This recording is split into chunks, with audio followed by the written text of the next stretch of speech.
생명의 삶 11월 9일자 일평생 성령 안에서 거룩한 몸과 마음으로 라는 제목으로 말씀을 전하겠습니다. 먼저 오늘 본문 말씀은 크게 두 가지 정도로 우리가 생각할 수 있을 것 같습니다. 먼저는 은사에 대한 부분인데 여러분 은사라고 하면 여러분은 무엇이 먼저 생각이 납니까? 대부분의 사람들은 안전병이 일어난다든지 어떠한 이 질병이 치유받는 우리가 평소에 일어나지 않는 초자연적인 그러한 현상들을 우리가 은사다라고 생각한 경우가 대부분입니다. 그래서 그런 은사가 있는 분들을 우리가 영적으로 더 탁월하다, 더 성숙해 있다라고 우리가 생각하는 경우가 참 많습니다. 그래서 그 은사자들을 많이들 이제 쫓아다니고 또 그분들을 통해서 우리가 어떠한 특별한 은혜를 입고자 하는 경우도 우리가 많이 있죠. 제가 어렸을 때 생각해 보면 기도원에 가면 이제 대단한 은사를 가진 분들이 오셔서 집회를 하는 경우가 종종 있었습니다. 그 집회 때마다 또 누가 있느냐? 열성적으로 또 이제 그 집회를 쫓아다니는 그런 분들도 있었습니다. 그런 분들 보면요, 그 열정이 정말 대단했습니다. 맨 앞자리에 앉아가지고 아멘, 할렐루야 이를 외치면서 얼마나 그렇게 크게 반응을 하는지요. 그런데 그분들은 집회 그 자리를 참석하기 위해서 집회 시간 1시간, 2시간 전부터 자리를 맡아놓고 그런 열정을 보이십니다. 그런데 저는 어린 나이에 참 의아했던 부분이 뭐냐면 그렇게 성령의 은혜를 사모하고 은사를 사모하고 또 찬양하고 기도하는 분들이 집회 전후가 너무 다르다는 거죠. 집회 전에 자리를 이렇게 맞춰놓는 거 좋죠. 그런데 그 자리를 맡아놓기 위해서 방석 가지고 옛날에 기도원은 이렇게 의자로 이렇게 집회를 하지 않았잖아요. 다 방석 깔고 그래서 그 방석 있는 그 자리가 이제 내 자리가 되는 겁니다. 그래서 방석을 차지하기 위해서 막 서로 싸우기도 하고요. 언성이 높아지기도 하고요. 또 내가 맡아놓은 그 자리를 조금 넘어왔다고 또 막 언쟁이 일어나기도 하고요. 또 내 자리가 없다고 싸우기도 하고요. 식사 때는 또 새치기 하기도 하고 또 다른 사람들에 대한 배려가 없는 것을 보기도 하고 또 이제 그 집회 장소 그 본당은 이제 24시간 기도하는 사람들을 위해서 오픈을 해놓았는데 보통 이제 우리가 본당에서 자면은 뭔가 좀 더 신령한 은혜를 받는다라고 생각하는지 모르겠습니다. 그래서 나는 본당에서 자야 된다 이렇게 이야기를 하면서 본당에서 기도 못하게 하고 그런 것들을 보면서 참 이해가 안 되었었습니다. 그리고 특별한 은사를 받은 분들을 보면 때로는 이제 다 그런 것은 아니지만 몇몇 분들은 참 무례하게 행하는 것을 보기도 하였습니다. 뭔가 특별한 은사가 자기의 권위가 되어서 행하는 것을 보면서 참 어린 나이에 많은 고민을 했습니다. 이 은사가 무엇인가에 대해서. 여러분 은사를 하면 성령께서 주시는 것이라고 우리가 다 알고 있죠. 이것은 내가 어떠한 노력을 해서 받는 것이 아니라 성령께서 그 필요에 따라 우리에게 선물로 주시는 것입니다. 그런데 그 선물에 특권 의식을 가지는 것이 맞을까? 또 그 선물로 받은 것으로 인해서 분쟁이 일어나고 분열이 일어나는 것이 맞는가? 그런 생각이 들더라고요. 여러분들은 어떻습니까? 저는 은사를 쫓아다니는 분들 그렇게 잘못되었다라고 말하고 싶지는 않습니다. 그러나 우리가 생각해 볼 것은 뭐냐면 은사를 사모하고 은혜를 사모하는 것 반드시 필요합니다. 여러분들도 그 은혜를 사모하고 하나님의 그러한 또 능력과 그 은사를 그 간구하는 마음으로 이 새벽에 나오는 거잖아요. 그런데 그러한 것들이 집회 가운데 아멘, 할렐루야를 크게 외친다고 해서 그것이 과연 이루어지는 것인가? 내가 원하는 것을 차지할 수 있는 것인가? 우리가 한 번쯤은 생각해 볼 문제인 것 같습니다. 그런데 많은 사람들은요, 그것을 보면서 눈에 보이는 것으로만 판단을 하는데 그게 아니라 정말 하나님의 은혜를 입은 자, 하나님의 은사를 받은 자들은요, 그의 평소의 삶에서 그의 모습들이 나타난다는 것이죠. 신앙의 성숙도가 나타나고 그 은혜들이 자연스럽게 흘러간다는 것입니다. 그래서 성경에도 보면요, 무례히 행하지 아니하고 또 그 모든 은사들과 그 행함들이 예수 그리스도의 그 사랑의 기반으로 행해진다는 것이죠. 그러면서 우리가 생각해 봐야 될 것은 무엇이냐면 은사의 그 목적이 무엇인가? 은사의 목적은 어떠한 교회나 공동체에 그 속한 어떠한 이제 그 기관에 분쟁이 일으키는 것이 아니겠죠. 당연히 성령께서 우리에게 선물로 주시는 것은 그 공동체 안에 그 교회 안에 덕을 끼치며 그리스도를 높이고 또 하나 되게 하고 복음이 증거되게 하기 위해서 우리에게 필요에 따라서 그 사람에 맞게끔 그 선물을 주신다는 것입니다. 그런데 제가 이제 본 모습들은 그와 반대였던 것이죠. 여러분, 오늘 데살로니가 교회도 보면요, 이 은사에 대한 문제가 있는 것을 볼 수 있습니다. 초대교회 때는 어떻게 보면 이렇게 은사로 인해서 교회마다 조금 모습은 다르지만 분쟁들이 일어나고 있죠. 근데 오늘 데살로니가 교회는요, 그 성령께서 주신 그 은사를 분별하지 아니하고 무절제하게 다 받아들였던 것입니다. 그렇다 보니까 그 은사들이 뭐 이렇게 목적대로 잘 쓰이는 부분도 있지만 때로는 교리적인 부분도 그렇고 가르치는 부분도 그렇고 여러 부분에서 그 목적과는 전혀 다른 방향으로 쓰여지는 모습들이 있었다는 것이죠. 특별히 예수 그리스도의 그 재림에 대해서 다시 오심에 대해서 잘못 전파되고 또 서로의 의견이 분분하고 그런 모습들이 일어났었습니다.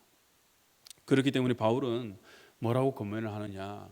범사에 헤아려 좋은 것을 취하라고 이야기를 합니다. 이는 성도들에게 나타난 은사들 가운데 성령의 은사를 가장한 사탄의 역사가 있다는 것을 우리가 추측할 수 있겠죠. 은사, 성령이 주시는 것도 있지만 사단이 어떠한 그 공동체를 분열시키기 위해서 어떤 초자연적인 모습으로 사탄이 나타날 수도 있다는 것이죠. 그래서 광명의 천사의 모습으로 얼마든지 이 자리에 나타날 수 있습니다. 그렇기 때문에 바울은요, 분별해야 한다라고 이야기를 하죠. 그래서 이 은사를 우리가 분별하고 어디에서부터 왔는지, 무턱대고 우리가 어떠한 것이 내가 경험해보지 못했던 것, 내가 지금까지 보지 못했던 것이 나타난다고 해서 그것을 우리가 추구하고 쫓아가는 것이 아니라 이 은사가 어디로부터 왔는지, 이 은사가 과연 성령으로부터 온 것인지를 우리는 분별해야 된다는 것이죠. 그리고 이를 위해서 우리가 어떻게 해야 되느냐? 성령님께 도우심을 구하고 날마다 구해야 하는 것입니다. 그렇게 했을 때 성령께서는요, 때에 따라 우리에게 필요한 은사를 주시며 초자연적인 은사뿐만 아니라 말씀을 올바로 알고 깨닫는 그러한 분별의 은사, 지혜의 은사, 지식의 은사, 이러한 모든 은사들, 이러한 은사들을 통해서 우리 교회를 유익하게 하고 또 우리의 삶을 유익하게 하고 우리 공동체를 신앙의 그 기초를 잘 세우며 그 기반을 세워나간다는 것입니다. 물론 초자연적인 은사를 다 부인하는 것은 아닙니다. 그 초자연적인 은사도 예수님의 그 사역들을 보면 나타나잖아요. 그런데 중요한 것은 그 은사들의 그 초점, 초자연적인 은사들이 나타났을 때 어떠한 목적으로 그것이 나타났는가, 그게 중요하다는 것이죠.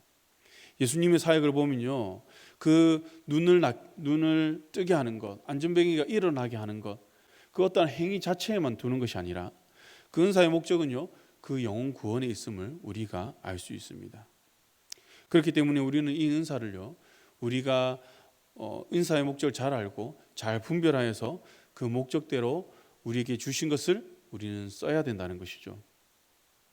성령이 주시는 은사, 이것은요, 나의 영혼을 건강하게 세우고 교회를 건강하게 세우며 예수 그리스도의 그 복음이 전파되는 곳에 쓰이는 것이 은사의 목적임을 깨닫고 구하시는 우리 모든 성도님들 되시기를 바랍니다. 그리고 두 번째로 우리가 생각해 볼 수 있는 것은요, 바로 거룩이라는 것이죠. 우리 인간은 거룩할 수 있는 존재가 아님을 우리 신앙이 있는 대부분의 그리스도인들은 알고 있습니다. 또 그렇게 인정하고 있죠.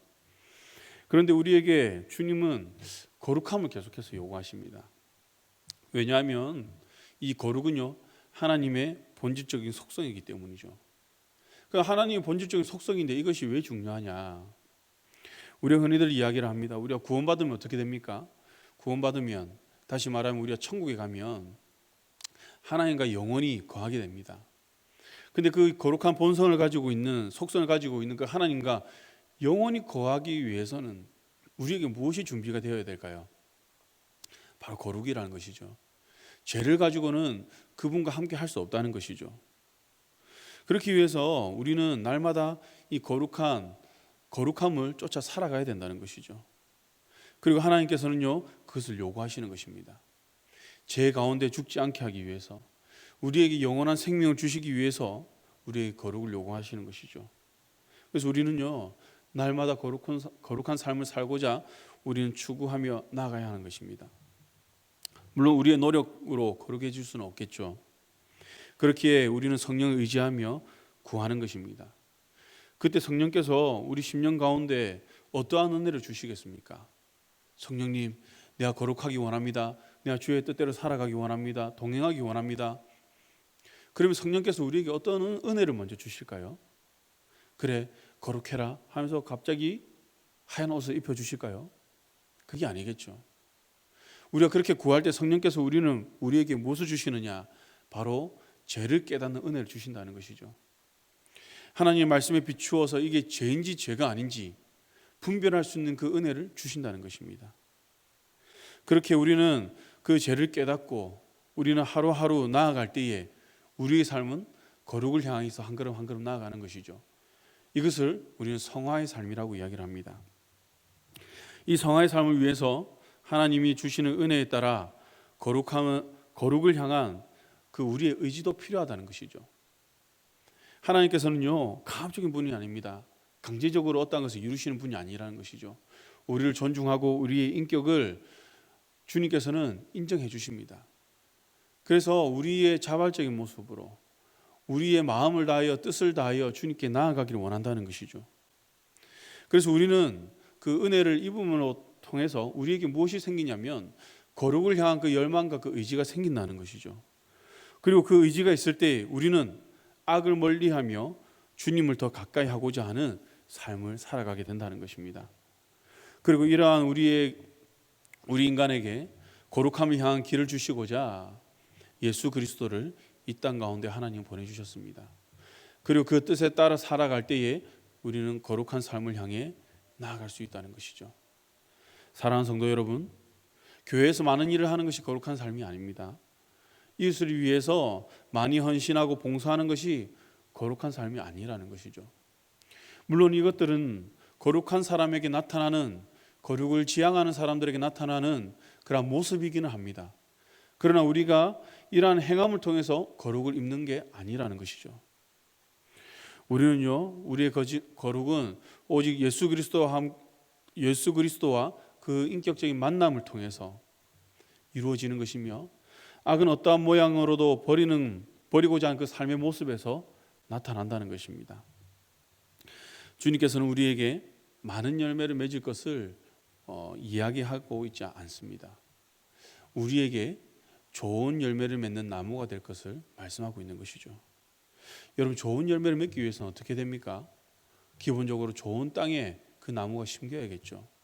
그리고 땅 밑에는요, 가물어도 물이 공급될 수 있는 어떤 그 물의 근원이 그 밑에 있어야겠죠.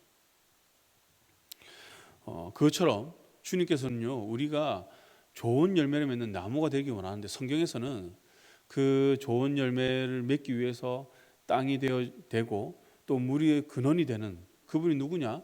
바로 예수 그리스도라고 말하고 있습니다. 그래서 우리는요, 날마다 이 예수 그리스도와 함께 그 가운데 우리가 심겨져야 한다는 것이죠. 이제 말씀 맺겠습니다. 여러분, 은사를 사모하시기 바랍니다. 은사는 결코 나쁜 것이 아닙니다. 성령께서 우리에게 주신 선물입니다. 근데 그 은사에 따라, 그 은사의 목적에 따라 우리가 잘 써야 되겠죠. 잘 쓰임 받아야 되겠죠. 저는 우리가 예수를 믿고 이 자리에 나오는 것도 성령께서 믿음의 은사를 우리에게 주셨기 때문에 가능하다고 생각을 합니다. 여러분, 성경이 믿어지는 것 그냥 믿어집니까? 예수가 나를 위해서 십자가에 못 박혀 돌아가셨다, 이것이 그냥 믿어지던가요? 그것이 그냥 믿어졌다면 그것 또한 하나님 성령님의 큰 은혜죠. 저는 그것이 믿고 싶어도 믿어지지 않을 때가 있었습니다. 예수께서 나를 위해 십자가를 지셨다는데 도무지 이해가 안 될 때가 있었습니다. 믿고 싶어도 안 믿어지는 거예요. 그런데 그것이 한순간 믿어질 때가 있었습니다. 그때를 생각해 보면 믿고 싶은데 믿어지지가 않습니다. 라고 믿게 해달라고 간구하고 부르짖고 했을 때 성령께서 어느 날 그것이 아무런 의심 없이 믿어지게 하실 때가 있었다는 것이죠. 그 믿음이 있기 때문에 지금까지 이렇게 예수를 믿고 살아가고 있다는 것이죠. 저는 그때 깨달았습니다. 눈에 보이는 어떠한 이상이 그것만이 은사가 아니라 내 심령 가운데 믿어지는 그 은혜, 그 믿음의 은혜야말로 정말 우리에게 필요한 것이구나. 나에게 필요한 것이구나. 내가 구해야 되는 것은 의심 없이 믿는 이것부터 시작이 되어야 되는구나. 이러한 믿음이 없이 어떠한 초자연적인 다른 은사가 우리에게 주어졌다면 그것은 분명히 다른 길로 나아갈 수밖에 없다는 것이죠. 이러한 믿음의 기본으로 신앙의 모습을 우리는 하나씩 세워나갈 때 우리는 거룩을 향한 그 열망이 생기며 그리고 그 거룩을 위해서 우리는 구하기 시작한다는 것이죠. 그렇게 하면요, 주님께서는 말씀을 깨닫고 분별하게 하십니다. 사랑하는 성도 여러분, 믿음이 있는 성도들이 추구하는 것은 세상의 그 어떠한 것이 아니라 악을 멀리함을 구하며 그리고 여기에서 끝나는 것이 아니라 말씀을 가까이 하며 주님과 동행하기를 구하는 것입니다. 이러한 믿음 있는 삶이 바로 오늘 말씀에서 우리에게 말하고 있는 그 성화의 삶이라는 것이죠. 우리 성도님들은 때에 따라 필요한 은혜를 구하며 성화의 삶을 통하여 이 땅 가운데 그 거룩함이 내 삶의 목적과 목표가 되기를 소망합니다. 그리고 많은 사람들에게 참된 그 삶의 본질과 행복을 증거하며 또 교회를 건강하게 세우며 공동체를 건강하게 세우는 주님의 귀한 자녀로 살아가시기를 주님의 이름으로 간절히 축원합니다. 이 시간 기도하겠습니다.